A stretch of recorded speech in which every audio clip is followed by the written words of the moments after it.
નમસ્કાર દર્શક મિત્રો, ફરી એકવાર આપ સૌનું સ્વાગત છે. આપ જોઈ રહ્યા છો એસલાઇવ ન્યૂઝ બુલેટિન. નજર નાખીએ અત્યાર સુધીના મુખ્ય સમાચારો પર. ગોપાલ કેજરીવાલની તબિયત લથડી, હોસ્પિટલમાં લઈ જવા ડોક્ટરોની સલાહ.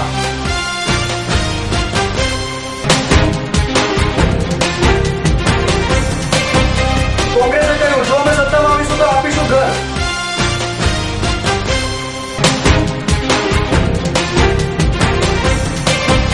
જોગણીમાના મંદિરમાં ટ્રક ઘૂસી, ત્રણેય દુકાનોની દિવાલ તૂટી.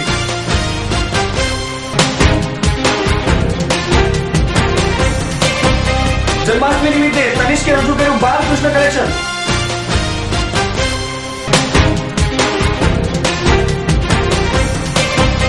ચિરાગ ઇન્ફ્રાસ્ટ્રક્ચરનો 5G બમ્પર લકી ડ્રો યોજાશે. તો લોકપાલ બિલ માટે ફરી એકવાર સરકાર સામે જંગે ચડેલી ટીમ અન્નાના સદસ્ય અરવિંદ કેજરીવાલ અને ગોપાલ રાયના અનશનનો આજે 8મો દિવસ છે. આજે સવારે ડોક્ટરોએ બંનેની તપાસ કર્યા બાદ જારી કરેલા તબીબી બુલેટિનમાં કેજરીવાલનું સ્વાસ્થ્ય ખૂબ જ ખરાબ રીતે લથડ્યું હોવાનું જણાવ્યું છે અને તાત્કાલિક હોસ્પિટલમાં સારવાર લેવા પણ જણાવ્યું છે.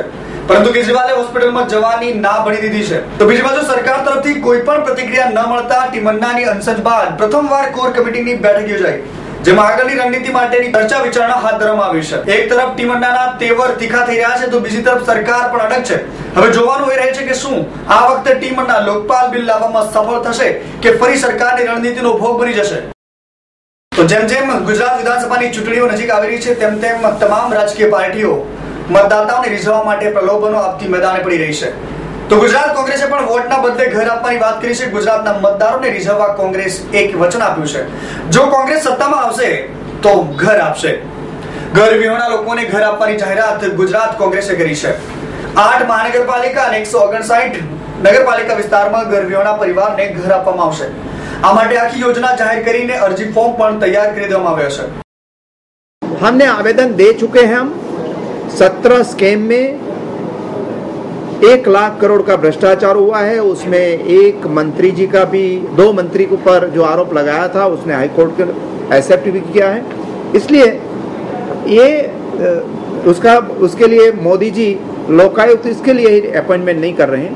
लेकिन आज उनका ये विषय नहीं है. विषय ये है कि हम गुजरात की महिलाओं को अपना घर बनाने के लिए एक योजना रक्षाबंधन के दिन मौके पर ये गुजरात की कांग्रेस की ओर से दिया जा रहा है.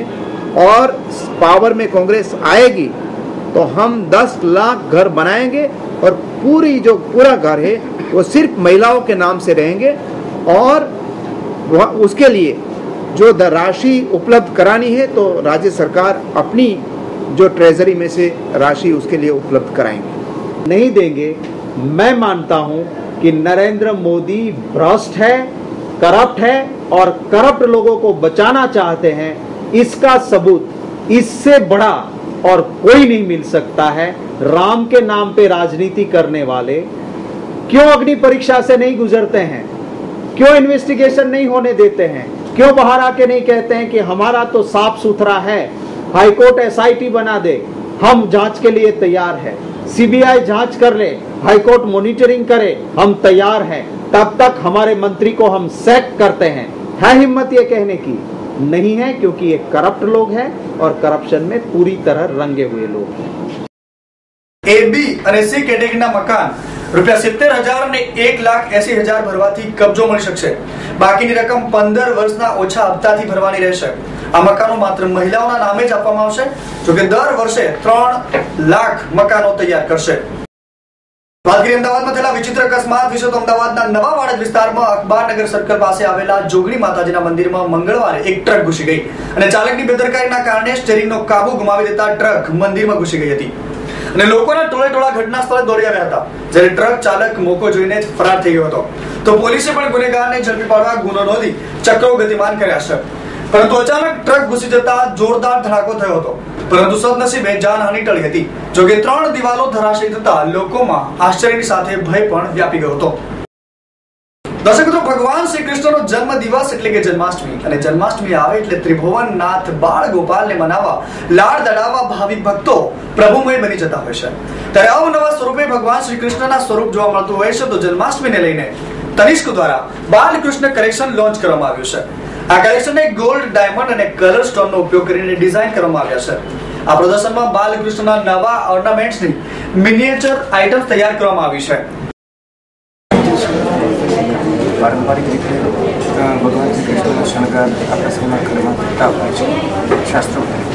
એનો જ અમે લોકોએ આભૂષણોમાં ઢાળવાનો બેઝિકલી બાલકૃષ્ણ કલેક્શન જે છે એ એક સંમિશ્રણ છે કલર સ્ટોન્સ, ડાયમંડ અને 18 કેરેટ. 2000 રૂપિયાની બહુ જ નાની કિંમતથી બાલકૃષ્ણ કલેક્શન ચાલુ થાય છે.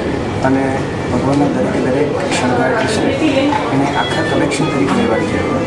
સપોઝ એને ફક્ત ભગવાનનું તિલક દેવા વરસ છે, તો જે કોઈ પોતાના ઘરમાં ભગવાનનો કયો શણગાર મિસિંગ છે એ પ્રમાણે આ નવ આભૂષણોમાંથી દરેક વ્યક્તિ પોતાની ચોઈસ કરી શકે છે. અત્યારે ડાયમંડમાં ફક્ત 20% ઓફ ડાયમંડ જ્વેલરી ઉપર એની કુલ કિંમત અને આખું બાલકૃષ્ણ કલેક્શન જે છે એ હીરા જેવી કલેક્શન છે.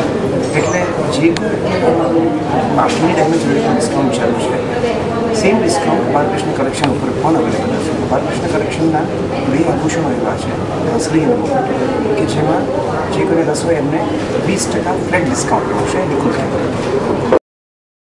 જેમાં તિલક, હાર, તલ, મુગટ, કુંડળ અને ઝાંઝર, કડા, કંદોરા અને વાસણનો સમાવેશ થાય છે. બાલ ગોપાલના તિલકમાં રૂબી અને ગોલ્ડનું કોમ્બિનેશન જોવા મળે છે. તો દેખતાની સાથે તમને ગમી જાય એવું નયન રમ્ય સ્વરૂપ ભગવાન શ્રી કૃષ્ણનું જોવા મળી રહ્યું છે, અને ભાવિક ભક્તો પણ દર્શન કરી ધન્યતા અનુભવી રહ્યા છે. તો છેલ્લા ઘણા સમયથી રિયલ એસ્ટેટ ક્ષેત્રે એક નવો ટ્રેન્ડ જોવા મળી રહ્યો છે, જ્યાં એક બાજુ ખાસ કરીને રેસિડેન્ટલ સ્કીમોમાં મંદીનો ઓછાયો છે, તો બીજી બાજુ હવે રિયલ એસ્ટેટમાં પ્લોટિંગ સ્કીમની પણ ડિમાન્ડ જોવા મળી રહી છે. ડેવલપર્સ દ્વારા મોટા પાયે પ્લોટિંગની સ્કીમો તૈયાર કરવામાં આવી રહી છે, અને તેમાં પણ ખૂબ નજીવી કિંમતે મધ્યમ વર્ગના લોકો પણ હવે પ્લોટ ખરીદતા થયા છે. અમદાવાદની જાણીતી કંપની ચિરાગ ઇન્ફ્રાસ્ટ્રક્ચરના 2 મહિનાના ટૂંકા ગાળામાં 1000થી વધુ પ્લોટ્સનું વેચાણ કર્યું છે, અને તે પણ અમદાવાદથી દૂર અને સુરેન્દ્રનગર નજીક રૂરલ અર્બન વિસ્તારમાં. કંપનીએ પોતાની આ સિદ્ધિ બદલ સફળતામાં સહભાગી થનારા પ્લોટિંગ હોલ્ડરો માટે પ્રથમ બમ્પર લકી ડ્રોની જાહેરાત કરવામાં આવી છે. આ ડ્રો 5મી ઓગસ્ટે યોજાશે. તો આગામી સમયમાં ચિરાગ ઇન્ફ્રાસ્ટ્રક્ચર કંપની જે છે 400 પ્લોટ્સની સ્કીમ પણ તૈયાર કરી રહી છે. તો દર્શક મિત્રો, આ તો થયા અત્યાર સુધીના સમાચારોની ખાસ ગતિવિધિઓ માટે આપ નિહાળતા રહો એસ લાઈવ ન્યૂઝ બુલેટિન. નમસ્કાર.